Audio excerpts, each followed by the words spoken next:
আসসালামু আলাইকুম রহমতুল্লাহি ওবরকাতুহু। সম্মানিত দর্শক, বাংলাদেশের সংবাদপত্র জগতে কি হচ্ছে, কিংবা নতুন যে ইলেকট্রনিক মিডিয়াগুলো তৈরি হয়েছে, টেলিভিশনগুলো, সেখানে কি ঘটছে? এর বাইরে যে সকল ইন্টারনেট প্রোটোকল,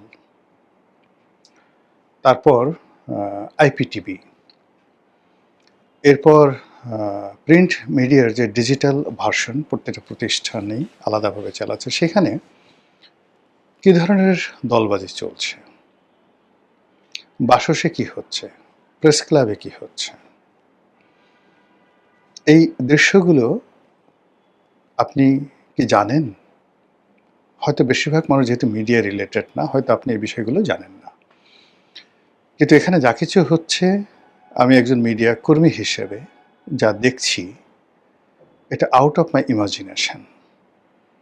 ৮০-র দশক থেকে এই সংবাদপত্র জগতের সাথে জড়িত এতটা দলবাজি, এতটা নিকৃষ্ট দলবাজি, এতটা মেধাহীন সাংবাদিকতা, এতটা দাম্ভিকতা এবং সাংবাদিকতার নামে যে দস্যুবৃত্তি, জাস্ট লাইক মানে লুটেরা, এই যে একটা ব্যবস্থা তৈরি হয়েছে, এটা আমি আমার জীবনে কখনো কল্পনা করিনি।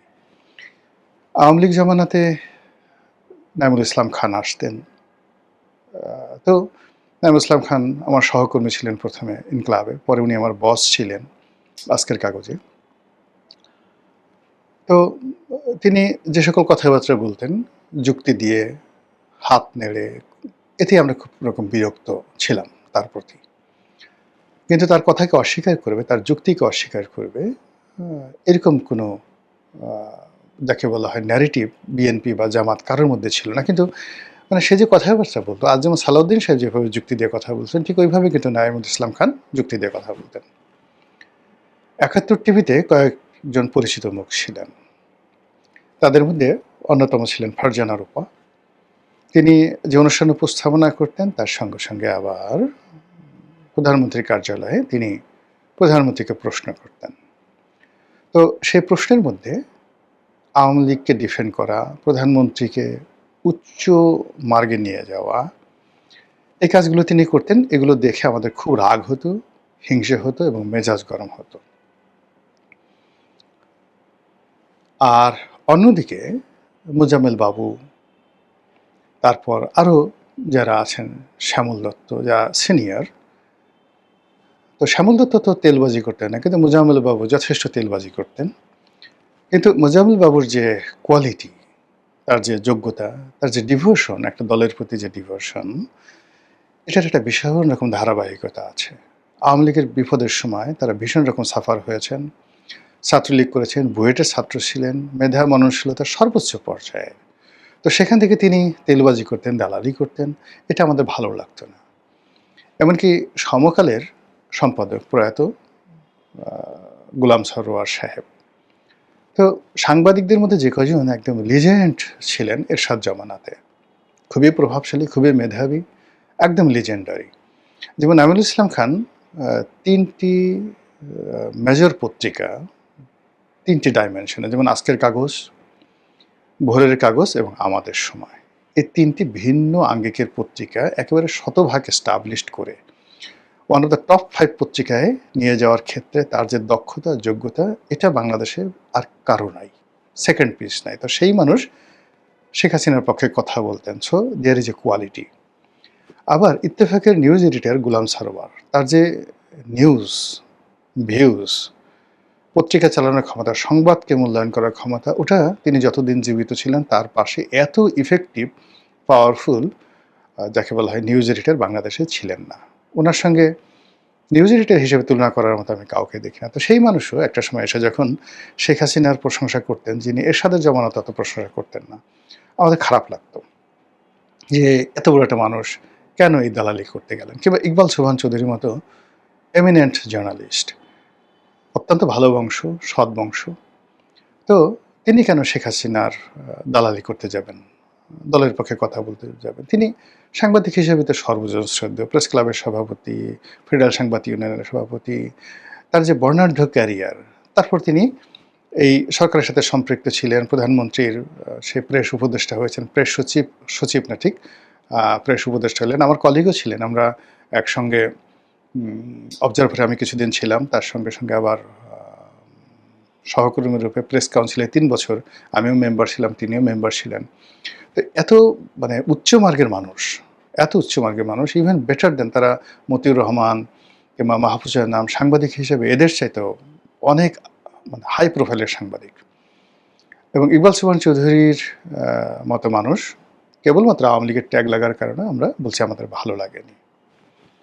আচ্ছা, এখন তারা কি করেছেন? ওই জামানাতে কেউ একটা পত্রিকার ডিক্লারেশন নিয়েছেন, কেউ একটা টেলিভিশনের লাইসেন্স নিয়েছেন এবং ব্যবসায়ীদেরকে ম্যানেজ করে তারা সেই পত্রিকাগুলো চালিয়েছেন বা টেলিভিশনগুলো চালিয়েছেন এবং এটা পাওয়ার কারণে, কৃতজ্ঞতার কারণে আওয়ামী লীগের প্রশংসা তারা করতেন। এই তো, আর তো কোনো কারণ নাই। দ্বিতীয় কারণ হলো নামুল ইসলাম খান আপন যোগ্যতা বলে সব কিছু পেয়েছেন। তিনি হয়তো একটু ডিএফপির বেশি বিজ্ঞাপন-টিজ্ঞাপন পেতেন।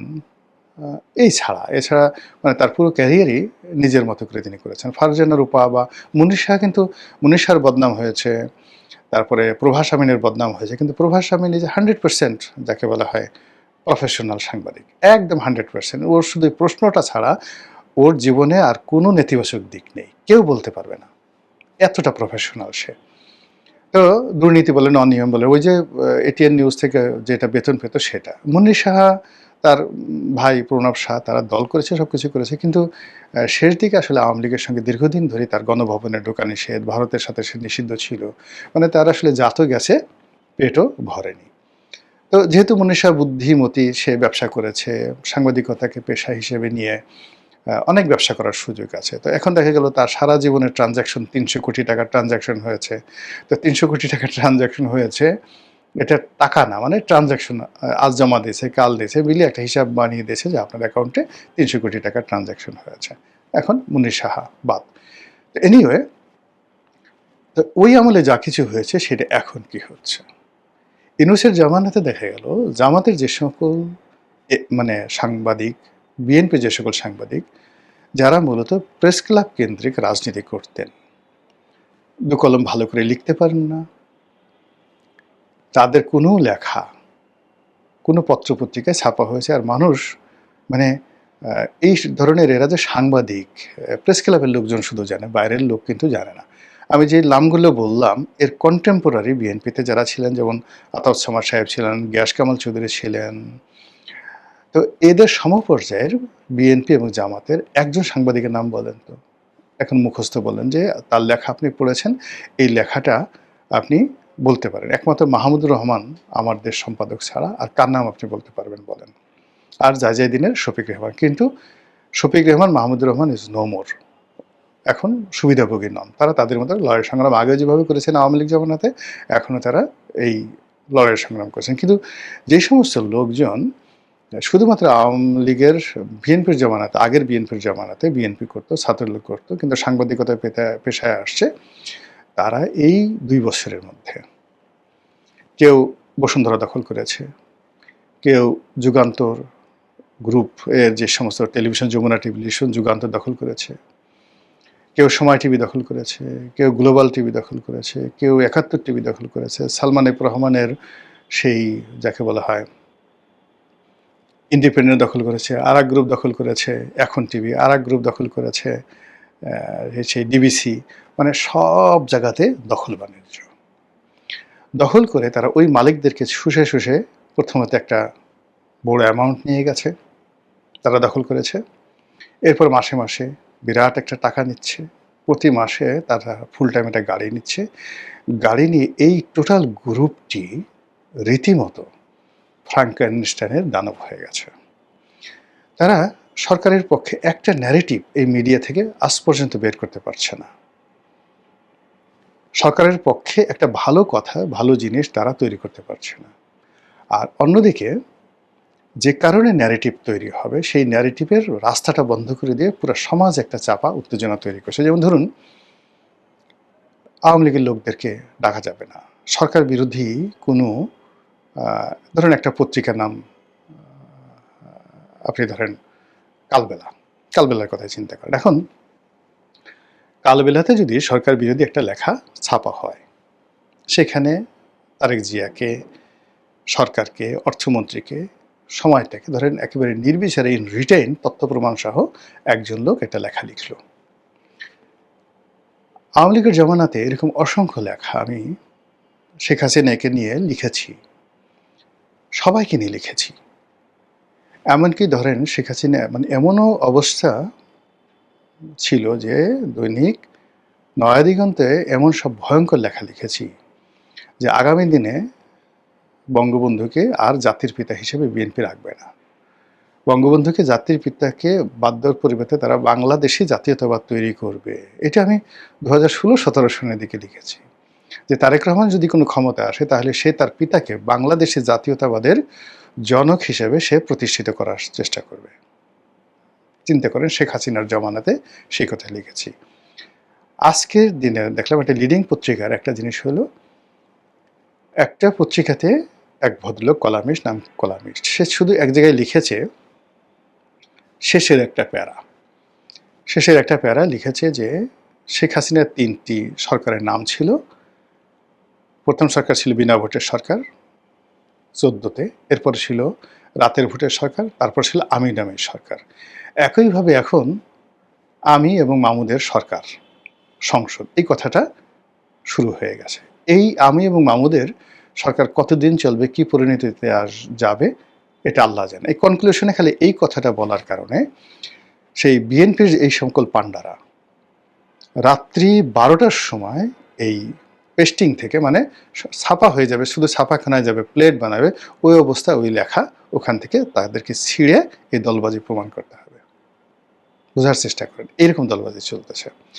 প্রেস ক্লাবে নির্বাচন হয়নি, এখানে যাকে সভাপতি বানানো হয়েছে, আচ্ছা বলেন তো, ঢাকা প্রেস ক্লাবের মতো, জাতীয় ন্যাশনাল প্রেস ক্লাবের মতো একটা জায়গাতে নির্বাচিত সভাপতি নেই, সেখানে ইলেকশন হচ্ছে না। এরপরে মানবাধিকার কমিশনে পুরো কমিশন পদত্যাগ করলো, দুর্নীতি দমন কমিশনের চেয়ারম্যান নিয়োজিত হয়নি, অথচ মানে ইসলামী ব্যাংকের চেয়ারম্যান নিয়োগ করা হয়ে গেছে। তো এই বিষয়গুলো মানে যখনই আপনি মিডিয়াতে, পত্রপত্রিকাতে এই অভিযোগগুলো তুলবেন, তখনই কি করবেন, এই অভিযোগগুলো মোকাবেলা করার জন্য বিএনপির যারা লোকজন তারা ঝাঁপিয়ে পড়বেন। যদি মোকাবেলা করতে পারেন ভালো, আর মোকাবেলা না করতে পারেন সংশোধন হবে, সরকার টিকে যাবে। কিন্তু যখন আপনি পুরো সমস্যাটাকে ধামাচাপা দিবেন, তখনই হতাশা তৈরি হবে, সন্ত্রাস তৈরি হবে এবং সরকারের পতন হবে। তো এই যে নির্বোধ যে সকল সাংবাদিক নামধারী পান্ডা যারা এই বড় বড় টেলিভিশন মিডিয়া, পত্রিকা হাউসগুলো, যে পত্রিকা হাউসগুলোর প্রতিষ্ঠা করার জন্য মানে সাংবাদিকরা মাথার ঘাম পায়ে ফেলেছে, কর্পোরেট হাউসগুলো শত শত কোটি টাকা ব্যয় করেছে, তাদের স্বার্থ আছে, কিন্তু তারপরে তারা তো এই কাজগুলো করেছে। সেখানে কর্পোরেট হাউসগুলোর স্বার্থ রক্ষিত হয়েছে, তার সঙ্গে সঙ্গে অনেক ন্যাশনাল ইস্যু সেখানে আলোচিত হয়েছে। তো সেই জায়গাগুলোতে এই বিএনপির পান্ডারা সেখানে ঢুকে এই পুরো সংবাদপত্র জগৎটাকে যেভাবে কলুষিত করে ফেলেছে, এর ফলে জনাব তারেক রহমান এবং তার সরকারের জন্য সামনে যে বাধা, বিঘ্ন, মানে পুরো রাস্তাটাই মানে বন্ধ করে দিচ্ছে তারা। গণতন্ত্রের রাস্তাটা বন্ধ করে দিচ্ছে। এটাকে বলা হয় ফোর্থ স্টেট, চতুর্থ রাষ্ট্র। এই পুরো রাষ্ট্রের কাঠামোটাকে ভেঙে চুরমার করে দিয়েছে এই নব্য ফারজানা রূপা যারা আছে তারা।